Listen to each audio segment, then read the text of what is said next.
Welcome to జనం మాట. నేను మీ చంద్ర. రాష్ట్రంలో జరుగుతున్న ప్రస్తుత రాజకీయాలు మరియు అదేవిధంగా రాజకీయ సర్వేలు పెద్ద ఎత్తున వెలువడుతున్నాయి. రానున్న ఎన్నికల్లో వైఎస్ఆర్సీపీ గెలిపే లక్ష్యంగా ముందుకు సాగుతుంటే టీడీపీ మాత్రం అయోమయంలో ఉంది.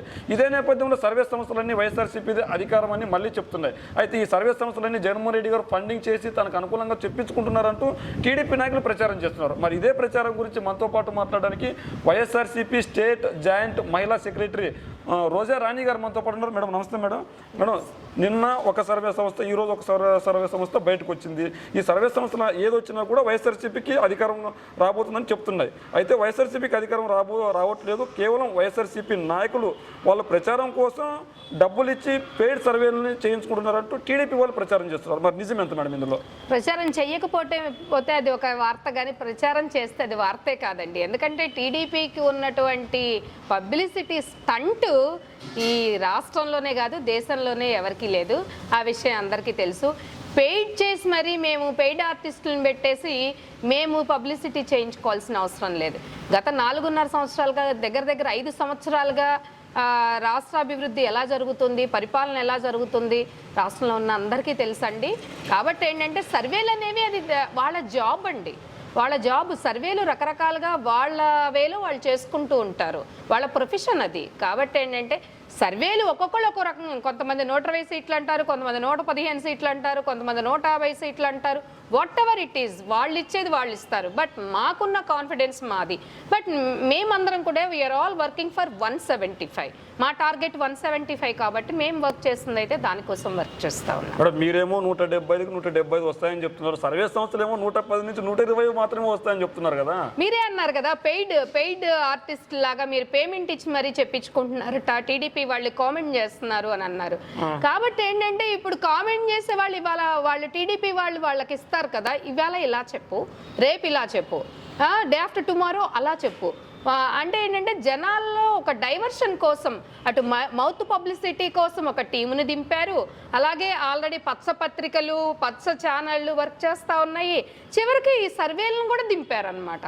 కాబట్టి ఏంటంటే ఇక్కడ ఉన్నటువంటి జనాల్ని డైవర్ట్ చేసే క్రమంలో వీళ్ళు ఆడుతున్నటువంటి ఒక స్టంట్ అని చెప్పేసి, ఒక పొలిటికల్ స్టంట్ అని చెప్పేసి నేను అంటా ఉన్నాను. వాళ్ళ రోజున ఎవరు వచ్చి సర్వేల్లో ఏది చెప్పినా కూడా మా కాన్ఫిడెన్స్ మాది, మా గోల్ మాదండి. కాబట్టి ఏంటంటే నేను 175 అనే చెప్తాను. మీరేమో 175 మళ్ళీ వస్తాయని చెప్తున్నారు. అయితే జగన్మోహన్ రెడ్డి గారిని ఓడించడానికి ప్రశాంత్ కిషోర్తో కూడా మొన్న కలిసినట్లు చెప్పారు. ఈరోజు కూడా ఒక వార్త వచ్చింది, ప్రశాంత్ కిషోర్తో నారా లోకేష్ భేటీ అని ఒక వార్త వచ్చింది. మరి మీరేం చెప్తారు మేడం గారు?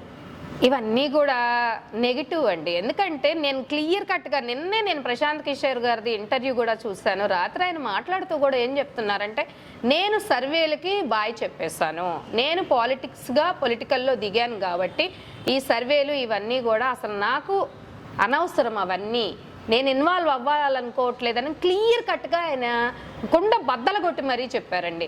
కాకపోతే ఏంటంటే ఇక్కడ వీళ్ళంతా కూడా పీకేని కలిసాం, పీకే వచ్చాడు, పీకే ఏదో పీకుతాడు వచ్చి అని చెప్పి ఏదో చెప్తున్నారు. ఓ పక్క ఆయనే నాకు సంబంధం లేదు బాబోయ్ అని చెప్పి చెప్తా ఉంటే ఇంకా పీకే మాట, పీకే గురించి ఆయన పేరు ఎందుకు వాడుతున్నట్టు వీళ్ళు? అది స్టంట్ కాదా? మొన్న కలయికేమో పవన్ కళ్యాణ్ టీడీపీ పొత్తును ప్రజల్లోకి ఎలా తీసుకెళ్లాలని అయితే ఈ రోజు కలయిక వచ్చి మైనారిటీ ఓట్లను టీడీపీ ఎలా కొల్లగొట్టాలి అనే సలహాలు తీసుకోవడానికి ప్రశాంత్ కిషోర్తో భేటీ అయినట్లు సమాచారం, ఒక వార్త బయటకు వచ్చింది. లేదండి, అవన్నీ కూడా ఫేక్ న్యూస్లనే చెప్తాను. ఎందుకంటే ప్రశాంత్ కిషోర్ కలిసింది లేదు. మహా అయితే ఏమైనా కలిసారు, ఎందుకంటే ఆయన బర్త్డే కాబట్టి ఏమైనా విష్ చేయడానికి ఏమైనా ఫోన్ చేశారో లేకపోతే ఏమో, కానీ డైరెక్ట్గా వచ్చి పొలిటికల్ పాయింట్ ఆఫ్ వ్యూలో అయితే డిస్కస్ చేసి ఇదిగో నా సర్వే, ఇదిగో ఇది ఇలాగా అని అయితే ఆయన మాట్లాడినన్ను కూడా ఆయన క్లియర్ కట్గా చెప్పేశారు. చెప్పిన తర్వాత కూడా ఇంకా అదే దాన్ని వీళ్ళు ఉపయోగించుకుంటామంటే ఇంకా జనాలు నవ్వుకునేటువంటి పరిస్థితి అయితే మళ్ళీ వస్తుంది వాళ్ళ గురించి. ఇప్పటికే నవ్వులు పాలైపోయారు రకరకాలుగా. ఇంకా ఎందుకండి ఇలాంటి లోఫర్ పనులు చెప్పండి? మనం ఎవరు గెలిచినా మీ గెలుపు అయితే ఈజీ అంటారా? ఎట్టి పరిస్థితుల్లో ఎంతమంది గుంపుగా వచ్చేసినా సరే దానిలో అయితే డౌట్ లేదండి, నో డౌట్ ఎట్ ఆల్. రేపైతే ఆ సీటు మీద, ఆ సింహాసనం మీద రారాజుగా కూర్చునేటువంటి వ్యక్తి మా జగన్మోహన్ రెడ్డి గారే. రేపు ప్రమాణ స్వీకారం చేయబోయేది కూడా మా జగన్మోహన్ రెడ్డి గారే, జగన్ అన్నే.